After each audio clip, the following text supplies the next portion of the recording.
পৃথিবী বড়ই অদ্ভুত জায়গা। এখানে তুমি সফল না হলে তোমার গল্প কেউ শুনবে না। যদি নিজের গল্প অন্যকে শোনাতে চাও, কাউকে অনুপ্রাণিত করতে চাও, তাহলে আগে নিজের সফলতা অর্জন করতে হবে। তারপর সবাইকে বলতে হবে যে আমি ঠিক এই ওয়েতে আগাইছি, যার কারণে লাইফে এতটা সফল হয়েছি।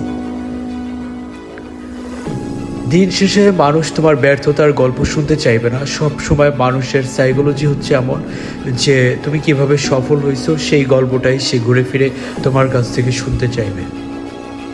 এটা কোনো মানুষের দোষ না, এটা হিউম্যান সাইকোলজি, একটা নর্মাল বিহেভিয়ার, এটা মানুষের একটা নর্মাল আচরণ।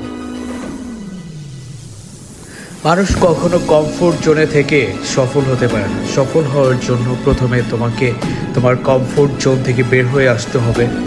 তোমাকে কঠোর পরিশ্রম করতে হবে, তোমাকে তোমার লক্ষ্য নির্ধারণ করতে হবে, তারপর না তুমি সফল হবে।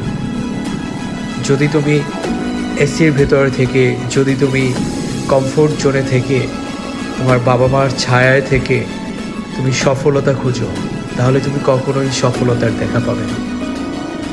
অবশ্যই তোমাকে সব কিছু ছেড়ে ছুড়ে সফলতা অন্বেষণ করতে হবে, তারপর তোমার কাছে ধরা দেবে সেই কাঙ্ক্ষিত সফলতা।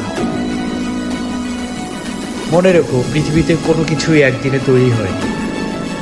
অনেকটা সময় নিয়ে তোমার চারপাশে যা কিছু দেখছো, সব কিছু সৃষ্টি অনেকটা সময় নিয়ে হয়েছে। সুতরাং পরিশ্রম করো, সফল হও।